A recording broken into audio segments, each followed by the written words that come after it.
چیز کی یہاں پر وضاحت کرنا میری طرف سے میں مناسب یہ سمجھ رہا ہوں کہ جب ہم رمضان مبارک کا پورا مہینہ گھر کے اندر جماعت کے ساتھ نماز ادا کیے تو عید کی نماز بھی جماعت کے ساتھ ادا کرنے میں ہمارے کو کیا پریشانی ہے کہ ہم عید کی نماز کے لیے صرف معمولی سے خطبہ ہے، وہ 1 منٹ کا یا 2 منٹ کا خطبہ ہے، وہ خطبہ ہم دیکھ کے بھی پڑھ لے سکتے، فون پہ دیکھ کر یا چٹھی میں لکھ کر بھی پڑھ لے سکتے۔ اس کے بعد تو جو 2 رکعت نماز ہے نارمل نماز ہی ہے، جیسا نارمل نماز ہم پڑھتے معمول کے اعتبار سے ویسے یہ عید کی نماز بھی ہے، بس 6 زائد تکبیر ہے۔ اگر ہم عید الفطر کی نماز گھر کے اندر جماعت کے ساتھ ادا کرنے کی کوشش کریں گے، گھر کے کوئی والد یا لڑکا یا گھر کا بھائی یا کوئی بھی جتنے بھی لوگ ہیں گھر کے اندر 3 فرد یا 4 فرد 5 فرد تو کیسے بھی رہتے آدمی، تو اگر وہ جماعت کے ساتھ عید الفطر کی نماز ادا کر لیں گے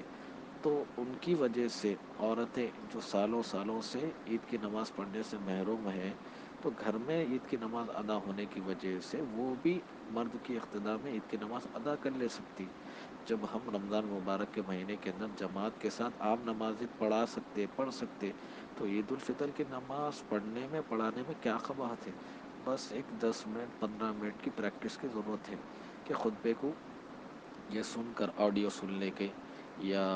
کسی عالم کے پاس جا کر یا کسی حافظ کے پاس جا کر، رومن انگلش میں بھی ہے اردو میں بھی ہے، 1 2 مرتبہ ریپیٹ کر لے خطبے کو، بس ریپیٹ کر کے 5 10 منٹ میں خطبہ اس کا صحیح ہو جائے گا۔ اور اسی طریقے سے جو سورت پڑھنے والا ہے وہ سورت کو ریپیٹ کر لے، ریپیٹ کرنے کے بعد وہ بھی 10 منٹ میں ٹھیک ہو جائے گا، 20 منٹ کے اندر انہیں عید الفطر کی نماز ادا کرنے کے قابل بن جائے گا۔ جب عید الفطر کی نماز ادا کرنے کے قابل بن جائے گا 20 منٹ 25 منٹ کے اندر، تو چاش کی نماز اشراق کی نماز پڑھنے کی اس کو کیا ضرورت ہے؟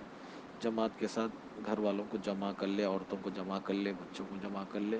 مردوں کو جمع کر لے، کوئی آگے بڑھ کر یا تو والد یا بیٹا یا بھائی کوئی بھی آگے بڑھ کر عید کی نماز ادا کرا دے، عید کی نماز ادا کرنے کی وجہ کرا دے تو عید کی نماز بھی ہو جائیں گی اور عید کی جو برکتیں وہ بھی ہم کو حاصل ہو جائیں گی۔ اسی لیے اس جانب توجہ دینا بے حد ضروری ہے کہ جب ہمارے کو فتویٰ مل گیا دارالعلوم دیوبند کا کہ گھر کے اندر بھی عید کی نماز ادا کی جا سکتی تو فتوے کا موقع کا فائدہ اٹھا کر ہم عید کی نماز ادا کرنے کی ہی کوشش کریں۔ ہمارے کو اتنی تو عربی آتی، اتنا تو قرآن آتا کہ ہم سورہ فاتحہ، سورہ اخلاص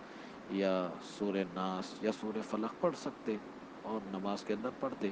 آہستہ پڑھنے کی بجائے زور سے پڑھ لینا ہے اور کسی حافظ کے پاس جا کر یا عالم کے پاس جا کر اس کی اصلاح کر لینا۔ اور خطبے کے اندر بھی جو الفاظ ہے وہ بہت معمولی ہے، اللہ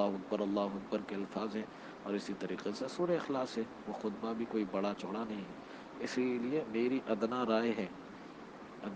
یہ ہے کہ فتوے کا فائدہ اٹھا کر ہر ایک گھر میں عید کی نماز ادا کرنے کی کوشش کرنا، کسی مسجد کی طرف جانے کی یا عیدگاہ کی طرف جانے کی یا کسی مولوی کے پیچھے جانے کی یا کسی حافظ کا بندوبست کرنے کی یا کسی عالم کو بولنے کی